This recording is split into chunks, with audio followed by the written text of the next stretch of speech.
So in terms of the security imperatives and the security policy that the government of India has been having for the Northeast in particular, what changes do you think needs to be reflected in order to catch up with what threats we face? Yes, but before I get into the policy, let me give you a little bit of background, if I may. First of all, I don't think the Northeast is a homogeneous entity. It has been so since the time, because you see, Assam was the mother state, and then slowly Nagaland broke away, Mizoram broke away, Meghalaya broke away, the Northeast Frontier Agency, which was governed by, the governor of Assam, broke away. So, a very, I would say, even a superfluous entity called the Northeast came into play. There are Northeast desks in every ministries in New Delhi. As a matter of fact, I think during 2006 or 7, the government did a rethinking and actually changed it somewhat. And the Ministry of Home Affairs, which has a Joint Secretary Northeast, was bifurcated into 2.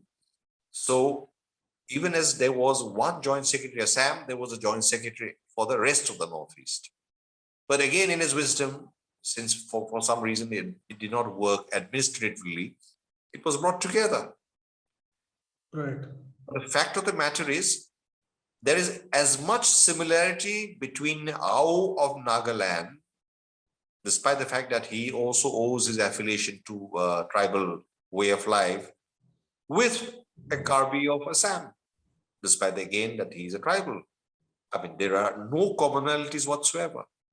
I can sort of give you an example from, say, a Nambudiri Brahmin from Kerala. What commonality does he have with a Kashmiri Pandit, despite the fact that they come from the same religious affiliation? But the distinctions are very apparent. So, trusting artificial construct like the Northeast and trying to govern it, because every state have very different both security, social and socio-cultural and development requirements and imperatives. And it is very difficult to sort of look at the Northeast through one prism. So I do not know whether the Northeast Council has worked really all these years. And then you have the formation of the donor ministry, development of Northeastern region. And there have been very, very interesting initiatives taken that every 10% from every ministry will go to the from the non-lapsable pool to the Northeast. Things have happened, but development has happened, especially in the last 10 years or so. But the fact of the matter is, much needs to be done as far as security is concerned. And for that, I think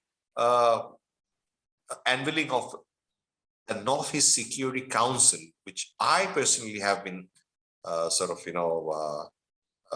speaking about and writing about, is the need of the hour.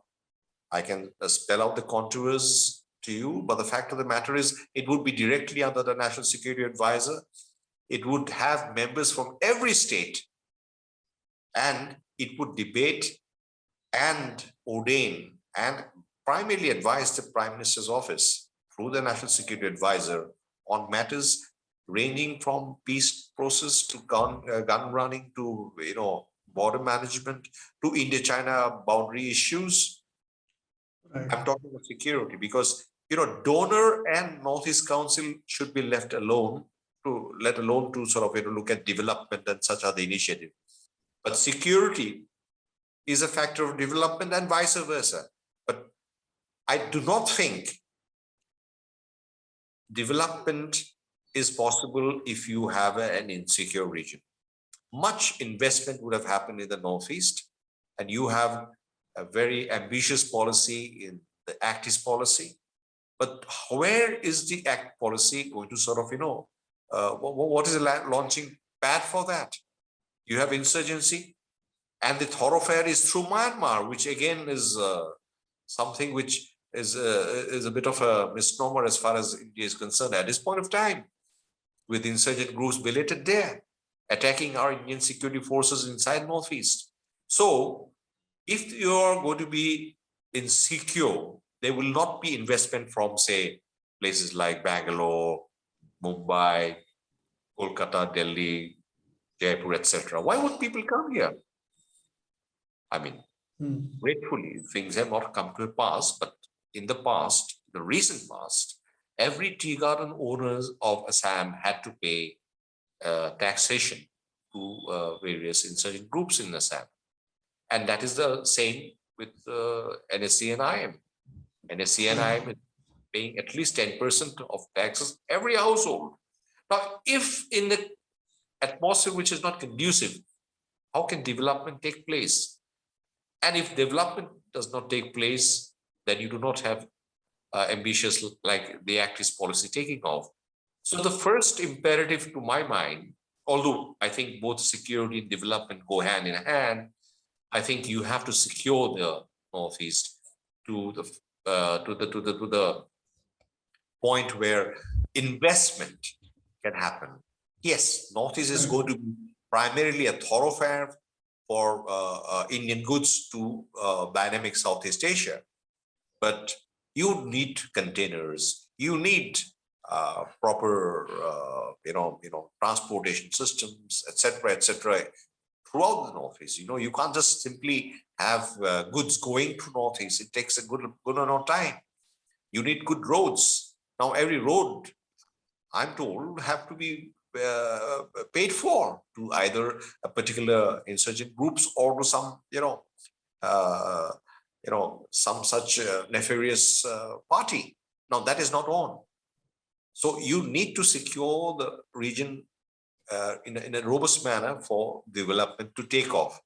And otherwise, Act East policy will continue to be, I mean, I still remember Mr. B.G. Verghese, when he launched one of my books in 2008 in the India Habitat Center, he says, Jaideep, it is no point going acting east unless you really go east.